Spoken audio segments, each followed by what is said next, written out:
ഏറ്റെടുപ്പിനൊടുവിൽ കൂടിയാണ് വേങ്ങരയിൽ K M Shaji എത്തുന്നത്. ആ ട്വിസ്റ്റ് എങ്ങനെയായിരുന്നു കെ എം ഷാജി സാഹിബ്?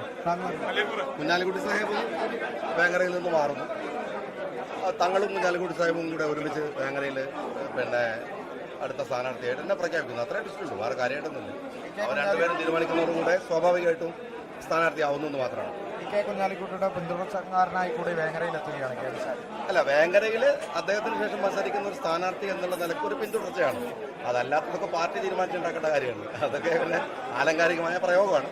എന്നെ സംബന്ധിച്ചിടത്തോളം അദ്ദേഹം വേങ്ങരയിൽ മത്സരിച്ചു. അദ്ദേഹം തുടങ്ങി വെച്ചിട്ടുള്ള വികസന പ്രവർത്തനങ്ങളുണ്ട്, അദ്ദേഹത്തിൻ്റെതായ കാഴ്ചപ്പാടുകളുണ്ട്. അത് ഏറ്റെടുത്ത് മുന്നോട്ട് കൊണ്ടുപോകാനാണ് പാർട്ടി ചുമതലപ്പെടുത്തിയിട്ടുള്ളത്. വേങ്ങര പോലുള്ള പാർട്ടിയുടെ ശക്തമായ മണ്ഡലത്തിലേക്കാണ് താങ്കൾ എത്തുന്നത്. ഇനി എങ്ങനെയാണ് മുന്നോട്ടുള്ള പാർട്ടിയുടെ ഒരു കേഡർ സിസ്റ്റം നിൽക്കുന്ന ഒരു കോൺസ്റ്റിറ്റ്യുവൻസിയാണ് ഈ പറയുന്ന വേങ്ങര എന്ന് പറയുന്നത്. ഇനി മുന്നോട്ട് കൊണ്ടുപോകാൻ നടന്ന ഒരു അതിശയോക്തകരമായ മുന്നോട്ട് കൊണ്ടുപോകുന്നില്ല. അദ്ദേഹം തുടങ്ങി വെച്ചിട്ടുള്ള അദ്ദേഹത്തിൻ്റെ മാതൃകയുണ്ട്. കേരളത്തിൽ ഏറ്റവും നല്ല വികസനം നടക്കുന്ന ഒരു കോൺസ്റ്റിറ്റ്യുവൻസിയാണ്. അതിനെ അതിനെ വീഴാതെ കൊണ്ടുപോകണം. ആ പ്രായത്തിലുണ്ട്. യുവ പ്രാതിനിധ്യവും വനിതാ പ്രാതിനിധ്യവും ഒരുപോലെ സാധിക്കല്ലിത്തങ്ങൾ പറഞ്ഞ പോലെ തന്നെ പട്ടികയിലും തെളിഞ്ഞിരിക്കുന്നില്ല. തീർച്ചയായിട്ടും ഞങ്ങളത് നേരത്തെ തന്നെ ഞാൻ പല ഇൻ്റർവ്യൂസിലും ഞാൻ പറഞ്ഞാണ്.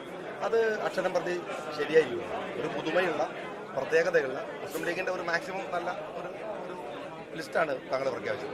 എന്താണ് 2026 ലീഗിൻ്റെ മോട്ടോ? അങ്ങനെ ഒരു പ്രത്യേക മോട്ടോ അല്ല. ഞങ്ങൾക്ക് വളരെ കൃത്യമായി തെരഞ്ഞെടുപ്പിൽ ഞങ്ങളുടെ പദ്ധതികൾ അവതരിപ്പിച്ചത്. അത് ലീഗ് മാത്രമല്ല, UDF ആണ്. ആ പദ്ധതികൾ അവതരിപ്പിച്ചുകൊണ്ടാണ് ഞങ്ങൾ തെരഞ്ഞെടുപ്പിനെ നേരിടുന്നത്. അത് മുഴുവൻ ഫുൾഫിൽ ചെയ്യാനുള്ള എല്ലാ സ്ട്രാറ്റജിയും ഈ തെരഞ്ഞെടുപ്പിൽ ഞങ്ങൾക്കുണ്ടാവും. ജയിച്ചു വന്നു കഴിഞ്ഞാൽ ജനങ്ങളോട് ഏത് തരത്തിൽ ഇടപെടണം എന്നതിനെക്കുറിച്ച് വരെ വളരെ കൃത്യമായ കാഴ്ചപ്പാടുകൾ.